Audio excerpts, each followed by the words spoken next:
Ayan, may client ulit tayo mga kadiskarte. Ito, yan. Walang iba kundi ang legendary Kalabaw, ang Toyota Revo. So ito, papalitan natin to. Mamimili si Bossing kung 7 inches or 9 inches yung pag-iisipan niyang ikabit natin dito sa kanyang Toyota Revo. Para magmukhang modelo naman daw at gwapo. Okay, tara, let's go. Baklasin na natin to. Alam niyo na kung paano baklasin to, di ba? Sa mga unang video natin, nakita niyo kung paano binabaklas. Kaya tara, let's go! Natanggal natin yung tornilyo dyan, tornilyo dito, tornilyo dito, tornilyo dyan, tornilyo doon, at marami pang tornilyo. Tapos pag natanggal nyo lahat ng tornilyo, ayan, tanggalin nyo yung buong dashboard talaga. Literal na buong dashboard po ang tinatanggal sa Toyota Revo.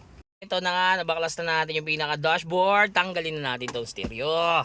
So ayan, what's up mga kadiskarte, tapos na tayo mag-install dito sa Toyota Revo ni Bossing.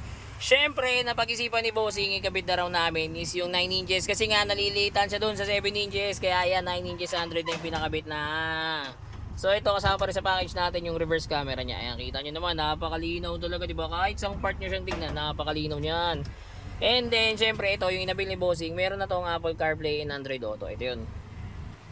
So, ayan, nakapag CarPlay na siya. So, pwede ka na dyan mag-Waze. Ayan, diretso. Ayan. Binuhan on home, yan, go. Yan, dire-diretso na siya kaagad. Tapos kung may Spotify ka, pwede rin yan. Yan, nasa inyo na lang, ayusin nyo na lang yung mga apps na pwede nyo ilagay sa Apple CarPlay and Android Auto. Yan, sa mga gusto mag-avail, DM lang, ride safe.